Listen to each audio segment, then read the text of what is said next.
আজকে আমাদের যে টপিক সেটার নাম হচ্ছে প্রাণী রেচন। রেচনের আমরা ফার্স্ট যে ক্লাসটা করেছি সেই ক্লাসে আমরা উদ্ভিদ রেচন সম্পর্কে পড়েছি। আজকে আমরা দেখব হচ্ছে প্রাণী দেহে, এবং স্পেশালি প্রাণী দেহের থেকেও আমাদের যেটা ইম্পর্টেন্ট সেটা হচ্ছে মানুষের দেহে আমাদের কিরকম হচ্ছে রেচন অঙ্গ বা রেচন তন্ত্র কিরকম চলে, সেই জিনিসগুলো নিয়ে হচ্ছে আমাদেরকে আজকের পড়ার বিষয়। তো প্রথমে যেটা হচ্ছে পড়তে লাগবে সেটা হচ্ছে প্রাণী রেচনের বৈশিষ্ট্য। কখনো কখনো এমনি সিম্পল ওয়ার্ডে দেয় যে প্রাণী রেচনের দুটি বৈশিষ্ট্য লেখো, আর কখনো কখনো আমি বলেছি যে উদ্ভিদ রেচন বা প্রাণী রেচনের পার্থক্য হিসেবে দেয়। তো সেক্ষেত্রেও হচ্ছে আমাকে বৈশিষ্ট্য না জানা থাকলে আমি পার্থক্য লিখতে পারবো না।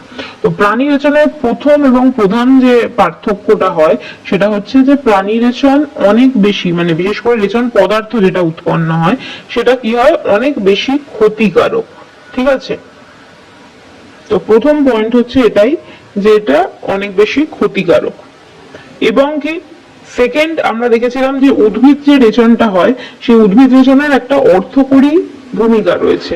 উদ্ভিদ রেচন যেরকম তোমার হচ্ছে রজন বলো বা গঁদ বলো, ইভেন উপক্ষার যেগুলো, সেগুলো কি হয় আমরা বিভিন্ন কাজে সেগুলোকে ইউজ করতে পারি। কিন্তু প্রাণী যে রেচন পদার্থ হয় সেই প্রাণীদের রেচন পদার্থের কি হয়, কোন রকম কোনো অর্থনৈতিক বা অর্থকরী গুরুত্ব হচ্ছে থাকে না। তো এটা একটা পয়েন্ট হলো।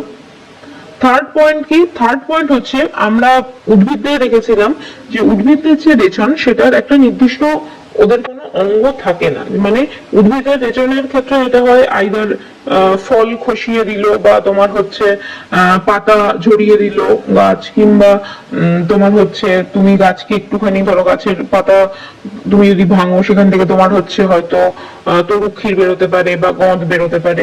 তার মানে ওদের কোনো স্পেশাল কোনো অঙ্গ নেই যে যেখানেই পার্টিকুলারলি হচ্ছে ওই রেচন পদার্থটা থাকবে।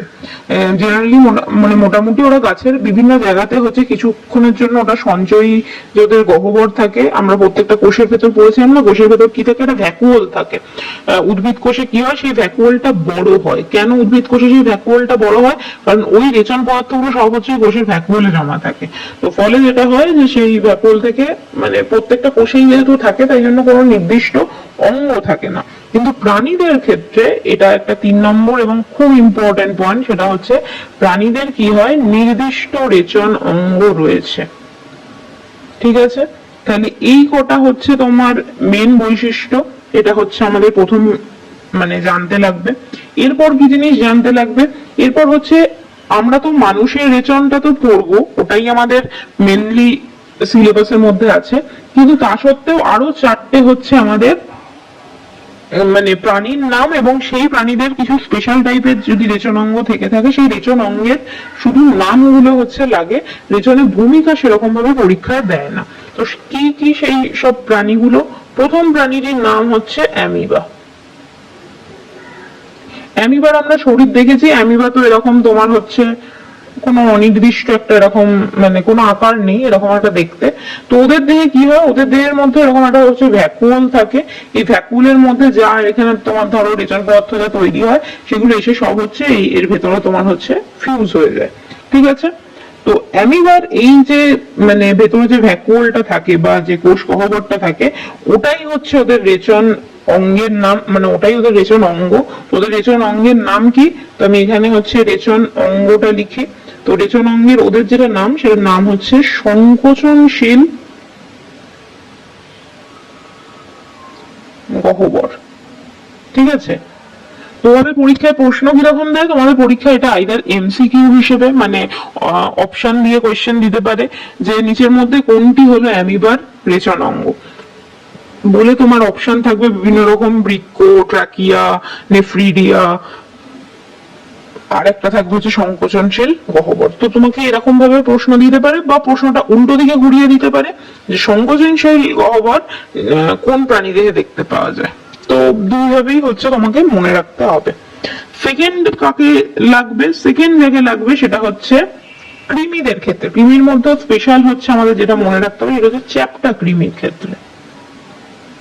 চ্যাপ্টা কৃমিদের শরীরের ভেতরে যে রেচন অঙ্গটা থাকে সেই রেচন অঙ্গটাকে অনেকটা হচ্ছে তোমার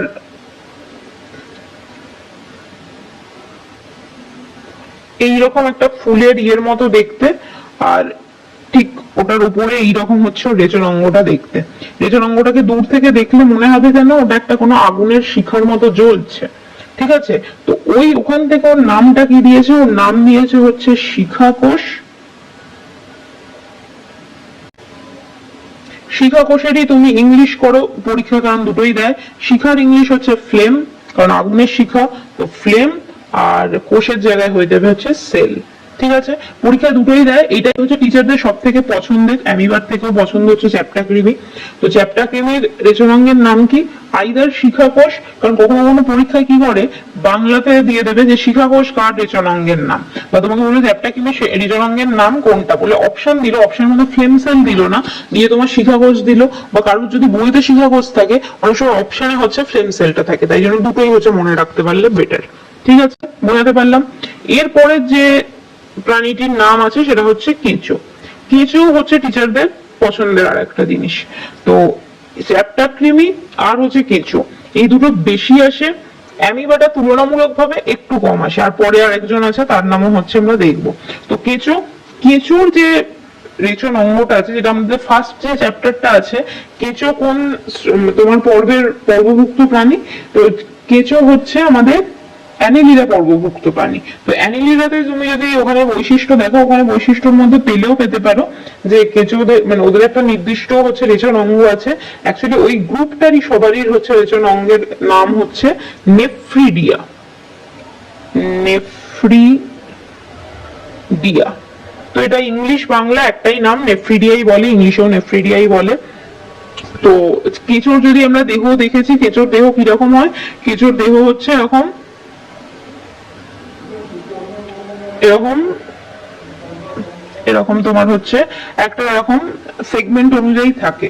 এরকমই একটা সেগমেন্টের মধ্যে তোমার কি হয়, একটা স্পেশাল টাইপের তোমার মানে অর্গান থাকে, যে অর্গানটার নাম হচ্ছে নেফ্রিডিয়া, ঠিক আছে। বোঝাতে পারলাম। এবার কি, এবার হচ্ছে যেটা তার নাম হচ্ছে আমাদের আরশোলা, কখনো কখনো পরীক্ষায় দেয়।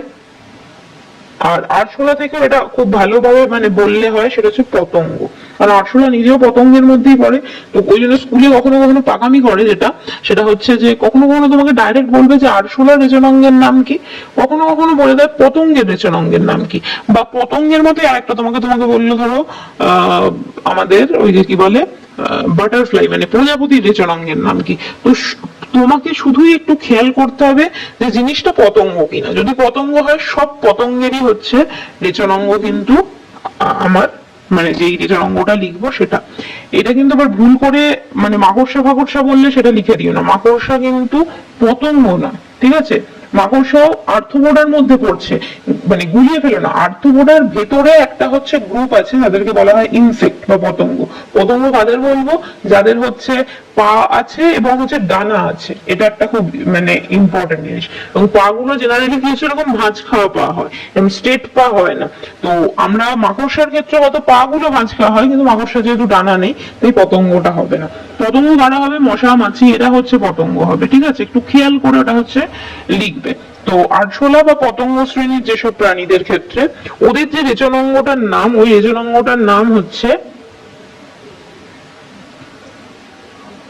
ম্যালপিজিয়ান নালিকা, ঠিক আছে। এটা একটুখানি খেয়ালে রাখবে, কারণ এই ম্যালপিজিয়ান নামটাই আমরা আবার যখন মানে রেচনে যখন আমরা নেফ্রনের গঠন পড়বো, এই টার্মটাই আবার ঘুরে আসবে, সেখানেও ম্যালপিজিয়ান কথাটা থাকবে, কিন্তু নালিকা থাকবে না। ওই জন্য টিচারদের খুব পছন্দের হচ্ছে মানে এটাও আরশোলাটা এই কারণেই পছন্দের কেন, কারণ আরশোলার এই ম্যালপিজিয়ান নালিকা নামটা খুব হচ্ছে গুলিয়ে ফেলার মতো। আমরা আজকের ক্লাসে হয়তো হবে না, আমরা নেক্সট যে ক্লাসে আমরা কি করবো, আমরা নেফ্রনের গঠন পড়বো। তো নেফ্রনের একটা পার্ট আছে, সেই পার্টটার নাম হচ্ছে ম্যালপিজিয়ান কণিকা। তো ম্যালপিজিয়ান কণিকা দিলে সেটা সবসময় হয়ে যাবে নেফ্রন, মানে অর্থাৎ আমাদের বৃক্কের অংশ। আর ম্যালপিজিয়ান নালিকা দিলে সবসময় সেটা হয়ে যাবে পতঙ্গদের বা আরশোলার দেহের হচ্ছে অংশ। তো এটা মনে কিভাবে রাখবো? তো পতঙ্গের দেহে এটা থাকে কোথায় সেটা যদি জানতে পারো, তাহলে কিছুটা হলে মনে থাকে। দেখো পতঙ্গের দেহে কি হয়, ওদেরও যেমন আমাদের শরীরে যেরকম পৌষ্টিক নালী আছে, ওদেরও পৌষ্টিক নালী আছে। তো ওদেরও মুখ থেকে যে পৌষ্টিক নালীটা নিচের দিকে নামছে, তো ওই পৌষ্টিক নালীরই কি হয়, একটা জায়গায় হচ্ছে এরকম সরু সরু চুলের মতো কিছু অংশ এরকম ভাবে বেরিয়ে থাকে। এই জিনিসটাকে বলে হচ্ছে আমার ম্যালপিজিয়ান নালিকা। ঠিক আছে, এবার মনে কিভাবে রাখবো, ওই শুধু তোমাকে এইটুকু জিনিস মনে রাখতে হবে যে এটা কি, এটা পতঙ্গদের পৌষ্টিক নালীর সাথে থাকে। পৌষ্টিক নালী, নালী থেকেই এটার নাম, ম্যালপিজিয়ানটা মনে থাকবে, ম্যালপিজিয়ান নালিকা হবে। ঠিক আছে, পৌষ্টিক নালীর সাথে রিলেটেড, তাই ম্যালপিজিয়ান নালিকা হবে। ঠিক আছে, বোঝাতে পারলাম। আর ম্যালপিজিয়ান কণিকা তো আজকে দেখবো না, নেক্সট দিন দেখবো। তো ওটাও একটা ইম্পর্টেন্ট জিনিস, আমরা পরের দিন পড়বো। তো চলো তাহলে আমরা বোঝাতে পারলাম। তাহলে মানে মোট হচ্ছে অ্যাকচুয়ালি 5টা পড়তে হয়। তো 5 নম্বরটা কি, 5 নম্বরটা হচ্ছে আমরা মানে মানুষেরা, আর মানে মানুষ বলতে গেলে আরো মানে মানুষ সহ অন্যান্য যেসব মেরুদণ্ডী প্রাণী আছে সবার ক্ষেত্রে কি হয়, আমাদের বৃক্ক আছে। আমাদের রেচনাঙ্গ কি, আমাদের রেচনাঙ্গ হচ্ছে বৃক্ক। এটাও ছেলেমেয়েরা মাঝে মাঝে গুলিয়ে ফেলে, কারণ বৃক্ক আমাদেরকে বৃক্ষ পড়তে হবে, আর বৃক্কের ভেতরে কি হয় তার একক যেটা, সেটাকে বলে হচ্ছে নেফ্রন, এটাও পড়তে হবে। ঠিক আছে, যেরকম কি আমাদের শরীরের একক কি কোষ, সেরকম আমাদের একটা অর্গান হচ্ছে বৃক্ক, বৃক্কের একক হচ্ছে নেফ্রন। আমাদের দুটোরই গঠন সম্পর্কে পড়তে হবে। এবার প্রবলেমটা হয় যদি অনেক সময় টিচাররা জিজ্ঞেস করে যে আমাদের রেচন অঙ্গের নাম কি, তো অনেক ছেলে মেয়ে লিখে দিয়ে চলে আসে নেফ্রন। নেফ্রন আমাদের রেচন অঙ্গের নাম নয়, এটা আমাদের রেচন অঙ্গের একটা ইউনিট, একটা একক। ঠিক আছে, এটা মাথায় থাকবে। তাহলে বৃক্ক হচ্ছে আমাদের বা মেরুদণ্ডী প্রাণীদের ক্ষেত্রে এটা হচ্ছে আমাদের রেচন অঙ্গ। ঠিক আছে, তাহলে এই ওপরের যে চারটি, ওপরের চারটে একটুখানি মনে রেখে দিও, এই চারটে কিন্তু তোমাদের সিলেবাসে রয়েছে। জাস্ট কাদের থাকে আর কি অঙ্গ থাকে, তাদের ভূমিকা টুমিকা কিছু পরীক্ষায় আসে না। এবার আমরা যেটা পড়বো সেটা হচ্ছে মানুষের রেচন তন্ত্র। আমাদের সিলেবাসে ওটাই আছে, মানুষের রেচন অঙ্গ আর রেচন তন্ত্র নিয়ে। তো আমাদের রেচন অঙ্গের নাম কি বললাম, আমাদের রেচন অঙ্গের নাম হচ্ছে বৃক্ক। ঠিক আছে, এবার আমাদের বৃক্ক থাকে কতগুলো, আমাদের বৃক্ক যদি থাকে বলবো, তাহলে আমাদের বৃক্ক থাকে হচ্ছে দুটো, বা বলতে গেলে এক জোড়া। এবার হচ্ছে আমাদের বৃক্কের অবস্থান কিরকম, আগে জানতে হবে যে অবস্থান কিরকম, তারপর দেখবো হচ্ছে তাকে দেখতে কিরকম। তো আমাদের যে শরীর, আমাদের শরীরের হচ্ছে উদর গহ্বর। ধরো এই একখানা মানুষ আঁকছি আমি,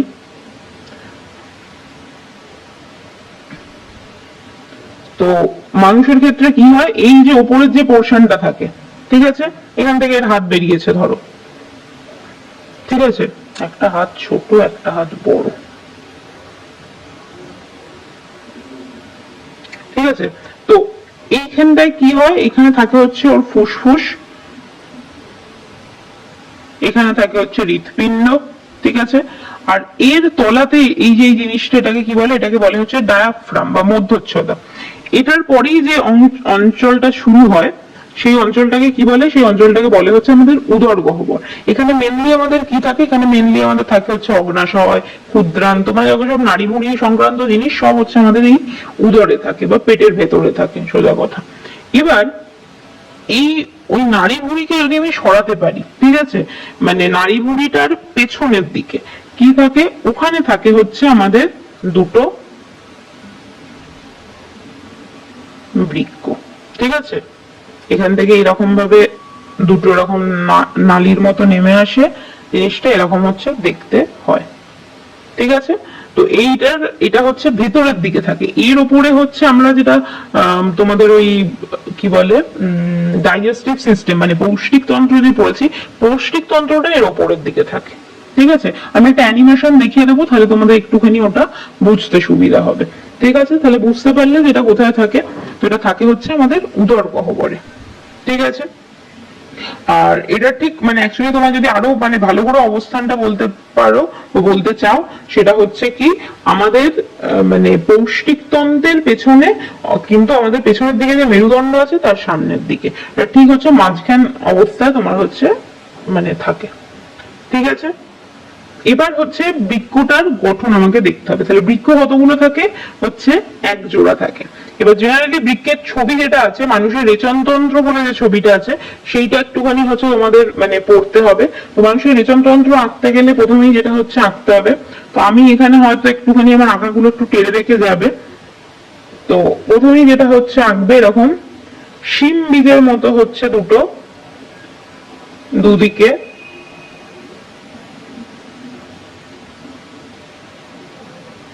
ঠিক আছে। তো দুটো শিম বীজের মতো হচ্ছে অংশ বা দুটো মানে অঙ্গ এরকম থাকে, এই দুটোকেই হচ্ছে আমরা বলি হচ্ছে আমাদের বৃক্ষ। ঠিক আছে। অনেক সময় প্রশ্ন দেয় এটাকে দেখতে কিসের মতো, তো এটাকে দেখতে হচ্ছে শিম বীজের মতো। শিম বোধহয় হর্ষই।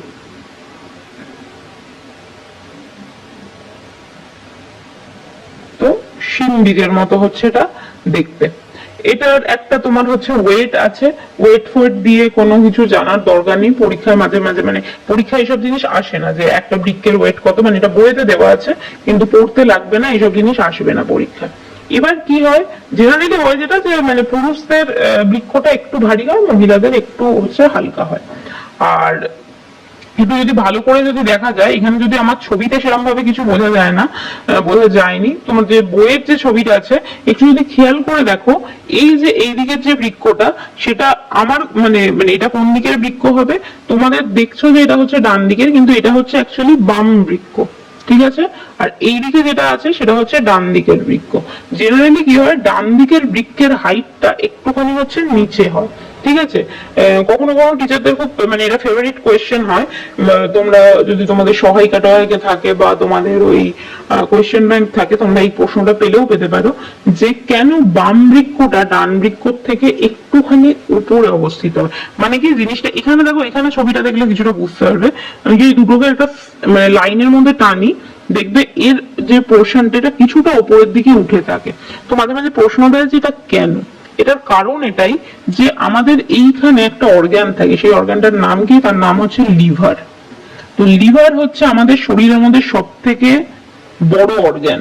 তো এই লিভারটা এখানে থাকে বলে লিভারের চাপে এই দিকের যে মানে ডান দিকের যে বৃক্ষটা সেটা কিছুটা হচ্ছে নিচের দিকে নেমে যায়। ঠিক আছে, এটা হচ্ছে একটা কজ। মাঝে মাঝে এটা পরীক্ষায় প্রশ্ন আসে। এবার দেখো এই যে বৃক্ষটা, এই বৃক্ষটার দুটো অঞ্চল আছে, একটা হচ্ছে এই উপরের দিকের এই ঢেউ খেলানো অঞ্চল মানে উঁচু হয়ে যেটা আছে, আর একটা হচ্ছে ওর ভেতরের দিকে এরকম খাঁজ খাওয়া অঞ্চল, এই যে খাঁজের মতো যে অঞ্চলটা। ঠিক আছে, দুটো অঞ্চল আছে। তো এই ভেতরের যে খাঁজ খাওয়া যে অঞ্চলটা, এটার নাম কি, এটার নাম হচ্ছে হাইলাম। ঠিক আছে, এই নামগুলো হচ্ছে লাগে মানে এই পোর্শনটা, এই পোর্শনটা হচ্ছে হাইলাম গেল।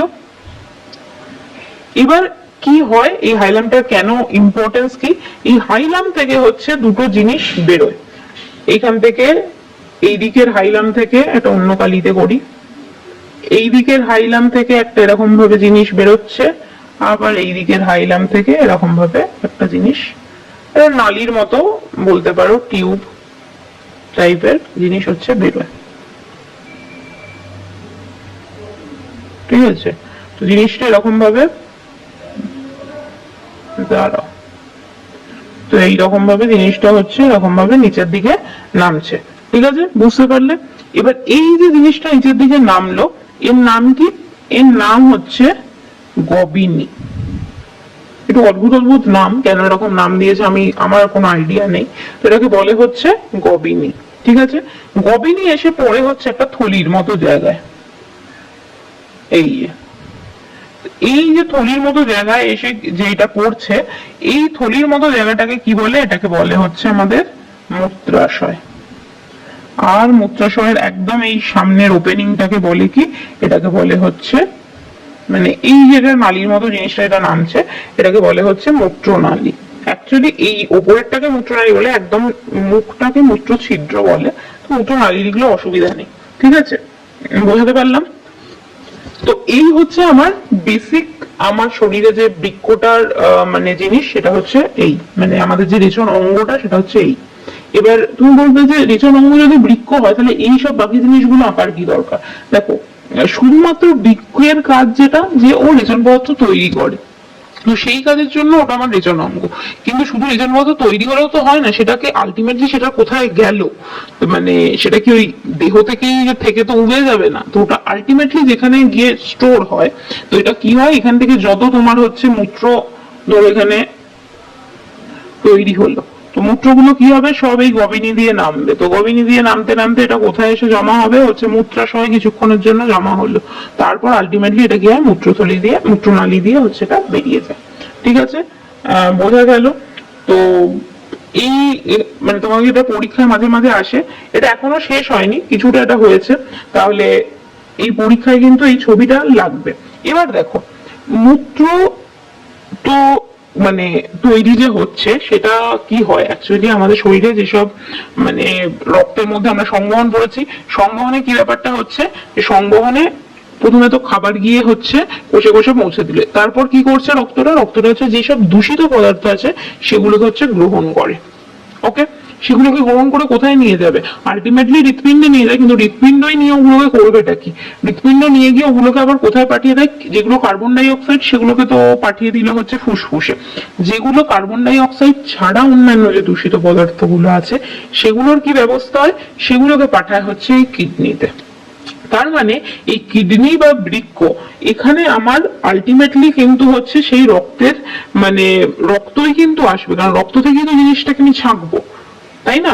মূত্র তো এমনি আমার শরীরে মূত্র ওইভাবে উৎপন্ন হয়ে যায় না, তো কিভাবে ওটা উৎপন্ন হবে, কারণ ওই রক্ত থেকে যে যে জিনিসগুলো হচ্ছে আমাদের প্রয়োজনীয় নয়, অপ্রয়োজনীয় যেসব দূষিত পদার্থগুলো সেগুলোকে আস্তে আস্তে ছাঁকবে, জলটাকে নেবে, রক্ত জিনিসটাকে হচ্ছে ছেঁকে বাইরে বার করে দেয়, কারণ রক্ত যদি নিয়ে নেয় তাহলে তো মানে সেটা খুব খারাপ, সেটা একটা রোগের মানে একটা রোগ হয়ে যায়, সেটা ওটা নিয়ে আমরা পরে পড়বো। তো যেটা হয় যে সেই দূষিত পদার্থগুলোকে ছাঁকে আর তার সাথে কিছুটা জল নেয়, সব মিলিয়ে মিশিয়ে হচ্ছে মূত্রটা তৈরি করে। ঠিক আছে, সেই সব জিনিস নিয়ে আমাদের নেক্সট দিন ক্লাসে আমরা পড়বো।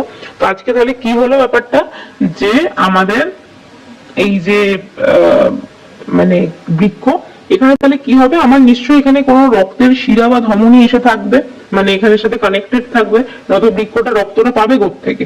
তো ওই জন্য এখানে হচ্ছে একটা শিরাও থাকে, একটা ধমনীও থাকে। তো প্রথম আঁকবো হচ্ছে একটা শিরাকে, তো এখান থেকে কি করলাম, আমি একটা শিরা হচ্ছে এখানে নামাচ্ছি। পরীক্ষা যখন করবে তোমরা তো আলাদা আলাদা পেন্সিলের কালি ইউজ করতে পারবে না, মানে পেন্সিল দিয়েই আঁকবে, মানে আলাদা পেন্সিলের তো মানে কালির তো ওরকম হয় না, তো একটাকে আইদার একটু শেড দিয়ে আঁকবে, আর একটাকে তোমার হচ্ছে এমনি নর্মাল অবস্থায় আঁকবে। ঠিক আছে, অত 2B HB এইসব করার দরকার নেই, একটাকে একটুখানি শেড দিয়ে দেবে, তাহলেই হবে। তো কি হচ্ছে, এখান থেকে একটা রকম লম্বা মতো নালি একটা নামছে, সেই নালিটা কি করব, এখানে এসে একটা তোমার হচ্ছে এরকম পয়েন্টিং যাবে, এই দিকেও আবার হচ্ছে একটা এরকম ভাবে পয়েন্টিং যাবে, গিয়ে জিনিসটা কি হবে, এরকম ভাবে নিচের দিকে এটাকে নিয়ে আসবে, নিয়ে এসে জিনিসটাকে এরকম ভাবে ভাগ করে দেবে। ঠিক আছে, তো একটা এরকম আমি এটা নীল রঙের করছি, তোমরা যখন করবে ওটাকে হচ্ছে একটুখানি এরকম শেড দিয়ে দেবে। ঠিক আছে, আর একটা যেরকম এরকম নীল রঙের থাকে, আরেকটাও থাকে, সেটা হচ্ছে তোমার একটা লাল রঙেরও থাকে। ঠিক আছে, কেন এইরকম বইয়ের মধ্যে দেখবে এরকম দুটো রঙের করা আছে, কেন করা আছে তার কারণ বলছি।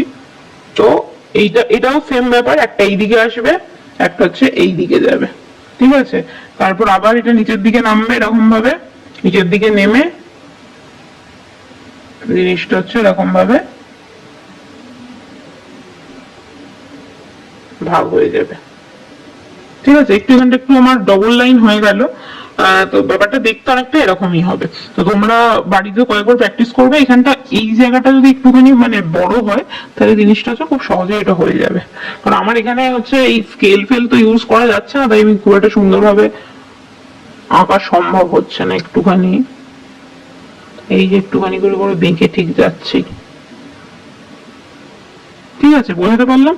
তো এই হচ্ছে জিনিস, একদিকটা একটু লাল হয়, একদিকটা হচ্ছে এরকম নীল হয়। এটা কেন লাল আর নীল করা হয়, ঠিক যেরকম আমরা হৃৎপিণ্ডে করেছিলাম, নীল জিনিসটাই কিসের ডিনোট করে, নীল মানে হচ্ছে এটা শিরা, কি শিরা, এটা হয়ে যাবে হচ্ছে মহাশিরা। আর লালটা কি, লালটা হয়ে যাবে ধমনী, কি ধমনী, মহাধমনী। এবার প্রশ্ন হচ্ছে জাগতে পারে যে আমার রক্ত থেকে না হয় দূষিত জিনিসটাকে আমার বৃক্ষ ছাঁকবে, তো রক্ত তো আমার দূষিত রক্তই আসার কথা, মানে শিরা যে রক্তটা নিয়ে আসছে সেই রক্তটাই আসার কথা, এখানে ধমনীটা থাকার কি মানে হলো? তো অ্যাকচুয়ালি হয়টা কি, দেখো বৃক্কের কাজ হচ্ছে ছাকা, বৃক্কের ভেতরে যে নেফ্রন থাকে ও কি করে, ও হচ্ছে ছাকে জিনিসটাকে, যেগুলো যেগুলো দূষিত পদার্থ সেগুলোকে আমি অ্যালাউ করে দেবো, যেগুলো দূষিত পদার্থ নয় সেগুলোকে আবার ফিরিয়ে দেবো। তো যেগুলো দূষিত পদার্থ নয় সেগুলোকে ফেরাবোটা কোথায়? আবার যদি শিরাতে ফেরাই, শিরা তো এমনিতেই দূষিত জিনিসই বহন করছে, তো তখন আমি সেই মানে যে জিনিসগুলো ভালো সেই জিনিসগুলোকে আমি হচ্ছে এখানে এই মহাধমনীর মধ্যে হচ্ছে পাঠিয়ে দিই। ওই জন্য দুটো জিনিসই হচ্ছে এখানে থাকে, শিরাও থাকে ধমনীও থাকে, দুটোই হচ্ছে মহা জিনিস থাকে, মহাশিরা মহাধমনী, মনে রাখা সোজা।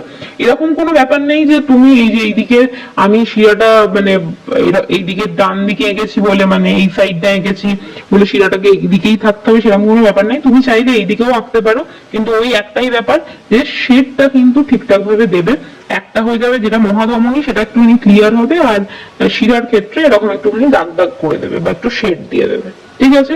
তো এই গেল হচ্ছে আমার বৃক্কের ছবি। এখানে তোমার আইদার মানে ছবি দিতে পারে যে মানব বৃক্কের গঠন, তো এটা হবে মানব বৃক্কের গঠন। কখনো কখনো এটা এরকম ভাবে প্রশ্ন দিতে পারে যে মানুষের রেচনতন্ত্র, তখন বললো এই একই জিনিস করব, তো দুটোরই এটাই হচ্ছে চিত্র, ঠিক আছে? তো আমার বৃক্কের আঁকা গেল। এবার হচ্ছে আমি দেখব এই একটা বৃক্ষকে আমি যদি মানে এই বরাবর আমি যদি এরকম ধরে একটা ছুরি বা কাঁচি দিয়ে এই জিনিসটাকে হচ্ছে এই বরাবর লম্বা লম্বি কেটে দিই, তাহলে ভেতরটা আমি কি দেখবো? ঠিক আছে, এতক্ষণ আমি ওভারঅল জিনিসটা দেখছিলাম আমার শরীরে কি আছে, এবার দেখবো আমি যদি বৃক্ষকে লম্বচ্ছেদ করি, লম্বা লম্বি যদি আমি ওটাকে কেটে দিই তাহলে ভেতরটায় কি দেখতে পাবো, ঠিক আছে? তো চলো নতুন পেজে যাই। তো একটা বৃক্ষকে আমি আগে আঁকি, তো বড় করে আঁকছি, তো জিনিসটাকে দেখতে হচ্ছে অনেকটা এইরকম মতো দেখতে, আর এখানটা হচ্ছে এরকম ভাবে ভাঁজ খেয়ে গেছে, ঠিক আছে? বোঝাতে পারলাম? একটা বৃক্ষকে নিয়ে দেখাচ্ছি একই ব্যাপার হবে। তো বৃক্ষের ক্ষেত্রে যে কোনো জিনিসই ধরো এরকম আমি একটা সার্কেল করলাম, এর পরিধিস্থ অঞ্চল কোনটা? একদম এই ধারের যে অঞ্চলগুলো আছে সেটা হবে আমার পরিধিস্থ অঞ্চল, তাই তো? আর এই মাঝখানটা কি হবে? এটা কেন্দ্রস্থ অঞ্চল হবে। তো আমাদের যখনই এরপর তোমরা যারা লাইফ সায়েন্স নিয়ে পড়বে বা বায়োলজি নিয়ে পড়বে এই জিনিসটাকে একদম মাথার ভেতর ঢুকিয়ে নেবে যে পরিধিস্থ কোনো অঞ্চলকেই, এটা যখন আমি বায়োলজিতে বলি এটা হয়ে যায় হচ্ছে কর্টেক্স অঞ্চল, ঠিক আছে? দাঁড়াও এক সেকেন্ড,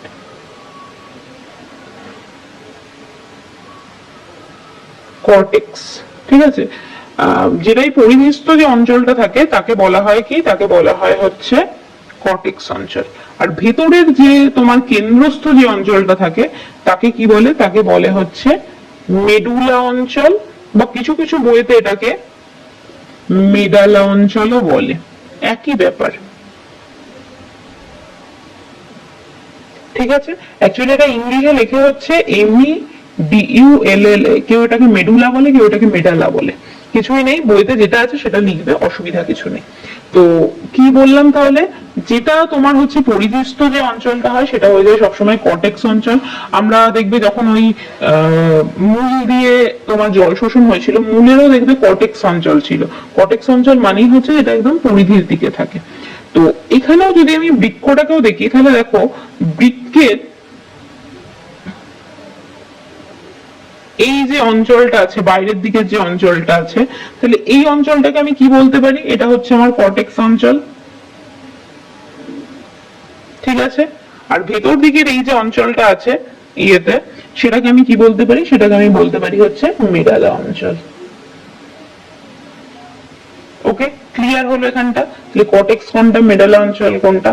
কিন্তু এই ব্যাপার হচ্ছে তুমি এরকম গিয়ে ওখানে আবার ডট ডট দিও না, জেনারেলি বৃক্ষের লম্বচ্ছেদ আসে না, কিন্তু মানে তবুও মানে এটা আমি দিলাম এই কারণে যাতে তোমাদের ওই মানে পোর্শনটা বোঝাতে পারি যে হ্যাঁ এটা এই জায়গাটাকে তোমার হচ্ছে এই অঞ্চল বলে।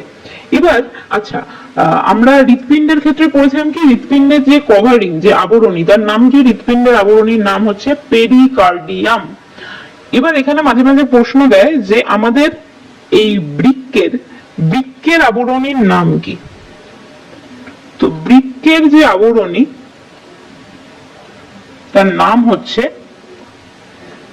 ব্রিকিও ক্যাপসুল। ক্যাপসুলটাকে ক্যাপসুলই বলে, এটার বাংলাতেও বোধহয় বইয়ের মধ্যে ক্যাপসুলই আছে। আর এটারই ইংলিশ মানে টার্মে নামটা হয় হচ্ছে রেনাল ক্যাপসুল। অনেক সময় বইয়ের মধ্যে এটা ব্রিকিও ক্যাপসুলের জায়গায় রেনাল ক্যাপসুলও লেখা থাকে, একই জিনিস। ওকে, ব্রিকিওর ওটা হচ্ছে ইংলিশ কথা। তাহলে কি ব্যাপারটা গেল, যে বৃক্কের যে আবরণী, ধরো এর বাইরে যদি একটা কোটিং থাকে, সেই কোটিংটা হচ্ছে আমার কি নাম, তার নাম হচ্ছে আমার বৃক্কীয় ক্যাপসুল। ঠিক আছে, গেল। এবার হচ্ছে ভেতরের জিনিস এখানে কি আছে। তো এটাকে যদি মানে যারা দেখেছিলেন, তো তারা দেখেছিলেন যে ভেতরের দিকে এরকম হচ্ছে সরু সরু এরকম কিছু সূক্ষ্ম সূক্ষ্ম জিনিস হচ্ছে রয়েছে, এরকম গোটা মানে নেফ্রনটা জুড়েই হচ্ছে ওই জিনিসগুলো রয়েছে। তো এই জিনিসগুলোকে দেখতে অনেকটা হচ্ছে তোমার পিরামিডের মতো, মানে উল্টানো পিরামিড যেরকম হয়, তাই না? এইগুলোকে দেখতে হচ্ছে অনেকটা এরকম পিরামিডের মতো। তো যেহেতু এটা বৃক্কের মধ্যে পাওয়া গেছিল, এরকম পুরো জায়গাটা জুড়ে দেখবে বইয়ের মধ্যে ছবি দেওয়া আছে, বই তারা সুন্দর করে ওটা দেওয়া আছে। তো এই যেরকম পিরামিডের মতো যে জিনিসগুলোকে দেখতে পাওয়া গেছিল, এগুলোর নাম দেওয়া হয়েছিল বৃক্কীয় পিরামিড। পরীক্ষায় মাঝে মাঝে দেয় বৃক্কীয় পিরামিড কি, তো তখন তোমাকে বলতে হবে যে একটা আমি বৃক্ষকে যদি লম্বচ্ছেদ করি তাহলে কি হয় তোমার হচ্ছে, আচ্ছা এটা কোন অঞ্চলে থাকে, এটা যদি ভালো করে দেখো, এটা মানে শুরুর দিকটা যদিও কর্টেক্স অঞ্চলে থাকে, কিন্তু অ্যাকচুয়াল মেইন জিনিসটা হচ্ছে মেডালাতেই রয়েছে। তো তোমাকে বলতে হবে যে আমি যদি বৃক্ষের লম্বচ্ছেদ করি, তো তার মেডালা অঞ্চলে হচ্ছে কিছু পিরামিডের মতো দেখতে কিছু স্থান থাকে বা কিছু অংশ থাকে, তাকে আমরা বৃক্ষীয় পিরামিড বলি। ঠিক আছে, সোজা জিনিস। এবার কি হয়, এই বৃক্ষীয় অ্যাকচুয়ালি এখানে ব্যাপারটা যেটা হয় যে এখানে হচ্ছে আমাদের নেফ্রন থাকে, এই এদের মাথার গুলো তো কাছাকাছি হচ্ছে নেফ্রন গুলো থাকে। তো সেই নেফ্রন গুলো কি করে, নেফ্রন থেকে আমার সোজা কথা হচ্ছে আমার মূত্র তৈরি হয়। তো মূত্র তৈরি হলো, মূত্রগুলো সব হচ্ছে এই রেনাল পিরামিড দিয়ে তোমার হচ্ছে এখানে স্টোর হবে। স্টোর হতে হতে কি হবে হচ্ছে, এখানে প্রত্যেকটা রেনাল পিরামিডের কাছে অন্য কালিতে আঁকি, তো প্রত্যেকটা রেনাল পিরামিড থেকে এরকম হচ্ছে এরকম সরু সরু কয়েকটা এরকম হাতের মতো জিনিস, হাতের মতো বললে ভুল, এখানে ধরো আরো একটা রয়েছে। তো এরকম ভাবে জিনিসটা ইয়ে হয়ে এসে এখানটা এরকম ভাবে এসে এই জায়গাতে হচ্ছে একটা জিনিস এসে জড়ো হচ্ছে। ঠিক আছে, তো এই এদের যে মানে সবকটা জিনিসই এখান থেকে যে তোমার ধরো মূত্রটা বা তৈরি করবে, সেই মূত্রটা কি করবে, ও এসে এই জায়গাটায় ফেলবে, এর যে মূত্রটা তৈরি করলো সেইটা এসে এখানে ফেললো, এই মূত্রটা এখানে এসে ফেললো, এর মূত্রটা এখানে এসে ফেললো। তো সব মূত্রগুলো এসে কি হয়, এক জায়গায় প্রথমে জমা হয়। এই যে জায়গাটায় তোমার হচ্ছে জমা হচ্ছে, তো এই জমা হওয়ার যে জায়গাটা, এটাকে তোমার বলে হচ্ছে মাইনর ক্যালিক্স। ঠিক আছে, এই মাইনর ক্যালিক্স হলো, মাইনর ক্যালিক্স গুলোই আবার সব মিলে গিয়ে এখানে এসে সব একসাথে মিশে গেল। এই যেখানটা একসাথে মিশে যায়, এখানটার নাম হয়ে যায় হচ্ছে মেজর ক্যালিক্স। বইতে এই সব কটা টার্ম দেওয়া আছে, কিন্তু এই জিনিসগুলো কোথায় মানে পয়েন্টিং এ দেওয়া নেই। তো এটা একটু বলে দিলাম। তাহলে মাইনর ক্যালিক্স হচ্ছে উপরের দিকে, ফিঙ্গার গুলো মাইনর গুলো এসে সবকটা এক জায়গায় মিশবে, মাইনর থেকে বড় হবে, মেজর হবে। তো মাইনর ক্যালিক্স ওখান থেকে মেজর ক্যালিক্স হলো। এবার মেজর ক্যালিক্স থেকে কি হবে, এবার দেখো এখানটায় আমি দুটো জিনিস ছিল, এখানে কি ছিল, এখানে হচ্ছে আমি একটা মহাশিরা এঁকেছিলাম। তো মহাশিরার এখানে একটা তোমার হচ্ছে কানেকশন আছে, তাই তো? এখান থেকে হচ্ছে এই মহাশিরাটা নিচের দিকে নেমে গেছে একটা, আর এখানে আরো একটা যেটা হচ্ছে কানেকশন আছে, এখান থেকে আর একটা জিনিস কি নেমেছে, তো এখান থেকে আর একটা জিনিস যেটা নেমেছে সেটা হচ্ছে আমার গবিনী নেমেছিল, তাই না? তো এই নিচে থেকে যেটা নেমে যাচ্ছে সেটা হচ্ছে গবিনী। ঠিক আছে, বোঝা গেল? তো ওই জন্য অনেক বইয়ের মধ্যে এটা লেখা থাকতে পারে, দেখবে যে গবিনীর যে মুক্ত প্রান্ত তোমার হচ্ছে মানে গবিনীর মুক্ত প্রান্ত কোনটা, সেটা হচ্ছে এই দিকটা। তো ওর মুক্ত প্রান্তে কি হয়, তোমার হচ্ছে এই ক্যালিক্স গুলো থাকে, মানে মাইনর ক্যালিক্স বা মেজর ক্যালিক্স থাকে। তো এই জিনিসটা বইয়ের মধ্যে লেখা থাকতে পারে, তো অনেকে বুঝতে পারে না যে কি ব্যাপার। তো এই হচ্ছে ওভারঅল ব্যাপার। ঠিক আছে, তো আমাকে মানে এখান থেকে প্রশ্ন কিরকম দেয়, এখান থেকে বিভিন্ন রকম প্রশ্ন আসে। প্রথম প্রশ্ন যেটা হচ্ছে দেয়, তো আমি এখানটা একটু মুছে দিই, কারণ এখানে মোটামুটি কাজ আমাদের ফিনিশ। প্রথম যে প্রশ্ন হচ্ছে এখান থেকে দিতে পারে সেটা হচ্ছে আমার বৃক্কের আবরণী। তো বৃক্কের আবরণীর নাম হচ্ছে, মনে রাখতে হবে। সেকেন্ড যে প্রশ্ন দেয় সেটা হচ্ছে বৃক্কের গঠনটা আঁকতে দিতে পারে। ঠিক আছে, এটা হচ্ছে অঙ্কনে থাকবে, বৃক্কের গঠন আঁকতে দিতে পারে। তো তোমাদের বলবে, তোমাদের তো মেনশন করাই থাকে যে 4টে পয়েন্ট হচ্ছে তোমাকে পয়েন্টিং করতে হবে। তো তোমাকে আইদার এরকম গঠন থাকতে বলবে, সেখানে তোমার হচ্ছে বৃক্ক, গবিনী, মূত্রাশয়, মূত্রনালী এরকম কিছু একটা তোমার হচ্ছে পয়েন্টিং করতে বলবে। তো এটা আঁকাটা একটুখানি প্র্যাকটিস করে রাখো। হলো। এরপরে প্রশ্ন দেয় যে মূত্র সাময়িকভাবে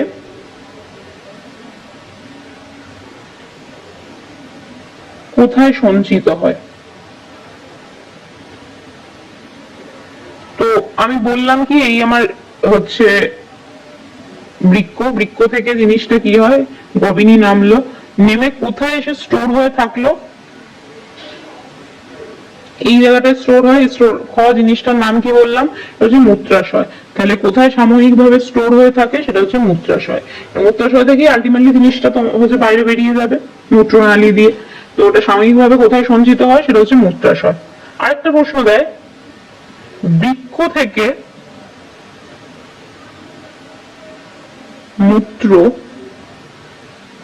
মূত্রকে মূত্রাশয়ে কে প্রেরণ করে, কে পাঠাচ্ছে ওকে? তো ছবিতে দেখো দুটোর মধ্যে কানেকশন কি, বৃক্ক, মূত্রাশয়, কানেকশনটা কে করছে, সেটা হচ্ছে গবিনী। উত্তর কি হবে, গবিনী। ঠিক আছে, তো উত্তর মানে প্রশ্ন, ছোট ছোট প্রশ্ন এরকম হবে। আর এছাড়া কি কি প্রশ্ন দিতে পারে, এরপর প্রশ্ন হচ্ছে, আমি বললাম যে বৃক্কীয় পিরামিড পড়তে লাগবে একটু। লাস্ট যেটা পড়তে লাগবে সেটা হচ্ছে বৃক্কের কাজ। বৃক্কের কাজ আমি এখন বলবো। তো বৃক্কের কাজ কি, বৃক্কের হচ্ছে বেশ কয়েকটা কাজ আছে। প্রথম যে কাজ সেটা হচ্ছে জল সাম্য বজায় রাখা। হোয়াট ইজ জল সাম্য? তো জল সাম্য মানে কি, এই যে ধরো কেউ কেউ কম জল খায়, কেউ কেউ আমরা প্রচুর জল খাই সারাদিনে, কেউ কেউ আছে 3-4 বোতল জল খেয়ে না, আবার কেউ কেউ এরকমও আছে 1-1.5 বোতল জল খেয়েও চালিয়ে দিচ্ছে।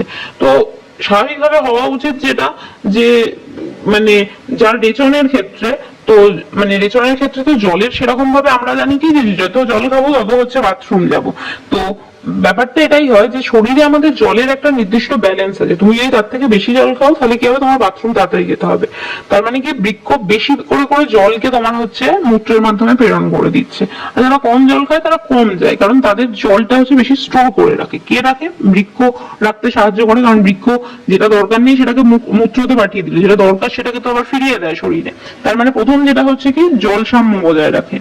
সেকেন্ড কাজ কি, যেটা আসল কাজ, সেটা হচ্ছে নাইট্রোজেন ঘটিত যেসব দূষিত বলো বা তুমি রেচন পদার্থ বলতে পারো, রেচন পদার্থ কি হচ্ছে, দেহের বাইরে বের করে দিচ্ছে। তো এই পদার্থ দূরীকরণ। তো এটা একটা পয়েন্ট। আর কি হচ্ছে, যেমন জল সাম্যতাও বজায় রাখে, সেরকম হচ্ছে লবণের সাম্যতাও তোমার হচ্ছে বজায় রাখে।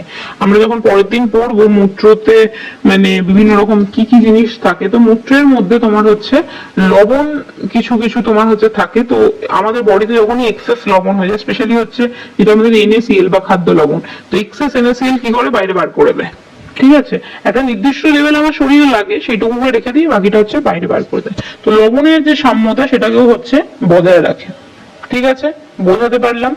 আচ্ছা, আরেকটা প্রশ্ন এখানে আসে, সেটা হচ্ছে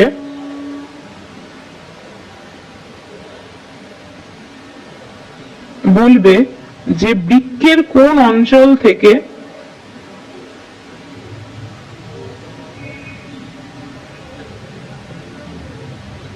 গবিনী নির্গত হয়।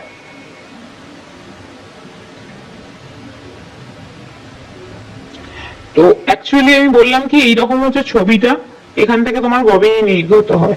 আর আমি বলেছিলাম যে এইদিকে যে খাঁজটা থাকে তাকে হাইলাম বলে, তাই তো? কিন্তু গবিনী যে স্পেশালি যে অঞ্চলটা থেকে বের হয়, এই পার্টিকুলার অঞ্চলটার একটা নাম দিয়েছে, এটার নাম বলা হয় হচ্ছে পেলভিস। ঠিক আছে, তো তোমাকে যদি বলে যে কোন অঞ্চল থেকে বের হয়, তাহলে তোমাকে ওখানে পেলভিস কথাটাই হচ্ছে লিখতে হবে। বইয়ের মধ্যে দেখবে টার্ম আছে ওখানে একটা মানে ইয়েতে, তো ওটা হবে পেলভিস। ঠিক আছে, গেল প্রশ্ন। আর মূত্রের কাজ তো আমি মানে মূত্রের কাজ বলছি, বৃক্কের কাজ তো তোমার হয়ে গেল। আলাদা করে যেমন বৃক্কের কাজ হলো, এখানে যেটা এখন তোমার বৃক্ষকে মূত্র রেখে প্রেরণ করছে তোমার গবিনী হলো। কখনো কখনো মানে পাকামি করে কোয়েশ্চেন দেয় গবিনীর কাজ কি। এই যেটা ওখানে তোমার উত্তরটা হলো, এই যে এই জিনিসটা, এটাই হচ্ছে তোমার গবিনীর কাজ, যে বৃক্ষ থেকে মূত্রকে মূত্রাশয়ে প্রেরণ করে। ঠিক আছে, ঘুরিয়ে প্রশ্ন, আর কিছুই না। এবার হচ্ছে আমরা এটা পড়লাম, এবার একটু মূত্রাশয় সম্পর্কে দেখে নিই। তো মূত্রাশয় জিনিসটা কি হয়, যে দুটো গবিনী এসে তো নালী দুটো এখানে এলো, তো এখানে যে অঞ্চলটা আছে আমি এটাকে কি বললাম, এটা হচ্ছে আমার মূত্রাশয়। মূত্রাশয়ের এখানে অ্যাকচুয়ালি কি থাকে, হচ্ছে পেশি থাকে স্বাভাবিক কথা। এবার একটা কথা বলো, যে আমাদের কি সারাক্ষণই বাথরুম যেতে ইচ্ছা করে? নিশ্চয়ই করে না। অনেক সময় এরকম হয়, আমরা যখন বাইরে থাকি, হয়তো ঘরে থাকলে আমরা প্রত্যেক 2 ঘন্টা কি 3 ঘন্টা ছাড়া ছাড়া ধরো বাথরুম গেলাম, কিন্তু অনেক সময় ধরো যখন স্কুলে আছি বা অনেকের ব্যাপার আছে যে বাইরের কোনো টয়লেটে গিয়ে বাথরুম করে না, তো তখন আমরা 5-6 ঘন্টাও হচ্ছে আমরা মূত্রটাকে হোল্ড করে রাখতে পারি, আমরা আমাদের ইউরিনটাকে হোল্ড করে রাখতে পারি। তো সেটা কি করে সম্ভব হয়? যদি আমি 3 ঘন্টা ছাড়া ছাড়াই আমি বাথরুম যাই, তাহলে কি করে আমি তখন হোল্ড করে রাখি? এবার তোমরা বলতে পারো যে আমরা অনেক সময় জল কম খাই, কিন্তু দেখো অনেক সময় আমাদের মূত্র পেলেও হচ্ছে আমরা কিছুক্ষণ ধরে রাখতে পারি। সেটার কারণ কি? কারণ এখানে হচ্ছে দুটো পেশি থাকে এই রকম জায়গাতে। ঠিক আছে, দুটো পেশি থাকে, একটা একটু বাইরের দিকে থাকে আর একটা হচ্ছে একটু এই যে ভেতরের দিকে থাকে। তো যেটা ভেতরের দিকে যে পেশিটা থাকে তাকে বলা হয় অন্তঃস্ফিংটার, আর যেটা বাইরের দিকে থাকে তাকে বলা হয় বহিঃস্ফিংটার। দুটো মিলে নাম কি হচ্ছে, সেটা হচ্ছে স্ফিংটার পেশি। তো এই স্ফিংটার পেশি যেটা, সেটা কি হয় আমাদের এই মূত্র যে মূত্রাশয়, সেখানে হচ্ছে ওটা মূত্রাশয় আর মূত্রনালী এই দুটো সংযোগস্থলে হচ্ছে ওখানটায় থাকে। তো এদের কাজ কি? এরা হচ্ছে আমাদের ঐচ্ছিক পেশি। ঐচ্ছিক পেশি মানে কি? যে পেশিটাকে আমরা কন্ট্রোল করতে পারি, তাই না? আমরা দু রকম মানে বিভিন্ন রকম পেশি পড়েছিলাম, যে একটা হচ্ছে ঐচ্ছিক পেশি, যেরকম আমি হাত নাড়াতে পারি, এগুলো আমার ইচ্ছায় করে। আর একটা হচ্ছে অনৈচ্ছিক পেশি, যেরকম হচ্ছে আমাদের যেটা খাদ্যনালীর যে পেশিটা আছে, সেটা হচ্ছে খাবার যদি পেটের মধ্যে মানে মুখের মধ্যে যায়, তাহলে ওই পেশিটা নিজে থেকেই হচ্ছে নাড়াচাড়া করে। তো এই যে স্ফিংটার পেশি, এটা হচ্ছে ঐচ্ছিক পেশি। ওই যে বললাম মূত্র পেলেই যে সব সময় যেতে হবে, ধরো পরের ব্যাচে খুব মূত্র পেয়েছে, করবোটা কি? তো আমরা অনেক সময় করি না যে হ্যাঁ একটু চেপে যাই, বাড়িতে যাব, তারপর মানে যা করার করব। তো সেই যে চেপে তুমি যে রয়েছো, সেটা কি তোমার ইচ্ছাতে তুমি চাপছো? সেই চাপতে তোমার সাহায্য কে করছে? স্ফিংটার পেশি। ঠিক আছে, তাহলে এই তোমাকে প্রশ্ন দিতে পারে যে স্ফিংটার পেশি কোথায় অবস্থিত, এর কাজ কি? তো স্ফিংটার পেশি অবস্থিত হচ্ছে মূত্রাশয় আর মূত্রনালীর মাঝখানে। আর এটার কাজ কি? এটার কাজ মেনলি হচ্ছে যে মানে সাময়িকভাবে হচ্ছে মূত্রকে মানে জমা রাখতে সাহায্য করে। ঠিক আছে, বোঝাতে পারলাম? এবার এখানে আবার এটা ডিপেন্ড করে, এই থলিতে মোটামুটি তোমার হচ্ছে 400 থেকে 500 ml, মানে ডিপেন্ড করে, কারণ মানে যেরকম শরীর সেই অনুযায়ী তোমার হচ্ছে ব্যাপার। তো 400 থেকে 500 ml এর মতো তোমার হচ্ছে মূত্র স্টোর করতে পারে, তারপর আর হচ্ছে পারে না। 400-500 ml মানে অনেকটা। ঠিক আছে, তো এই হচ্ছে আজকে আমরা মেনলি এখানটা পড়লাম। আর মূত্রনালী তো আমরা দেখেই নিলাম। তো এই হচ্ছে আমরা আজকের জিনিস পড়লাম। নেক্সট দিন আমরা পড়বো হচ্ছে নেফ্রন। আচ্ছা, মানুষের দেহে একটা জিনিস হচ্ছে আমাদের পড়তে লাগবে, সেটা আমরা নেক্সট দিনও পড়তে পারি, সেটা হচ্ছে আমাদের দেহে রেচন পদার্থটা কি। গাছের ক্ষেত্রে বললাম রেচন পদার্থ কি, তরুক্ষী, গন্ধ, সব রজন, হাবি জাবি, উপক্ষার, প্রচুর জিনিসপত্র। আমাদের দেহে রেচন পদার্থটা কি? মূত্র তো ঠিক আছে, কিন্তু যদি বলে মেন জিনিসটা কি, মূত্র তো অনেক কিছু মিলে মূত্র তৈরি হয়েছে, কিন্তু মেন যদি রেচন পদার্থ আমাদের শরীরে কি বলে, তাহলে সেটা হচ্ছে ইউরিয়া। পরীক্ষায় আসে যে মানব দেহের মেন রেচন পদার্থ কি, তো সেটা হবে ইউরিয়া। ঠিক আছে, নেক্সট দিন এটা যখন নেফ্রন পড়বো আবার ভালো করে পড়বো। তো আজকে শুধু এইটুকু জিনিস জেনে রাখলাম। ওকে, থ্যাংক ইউ।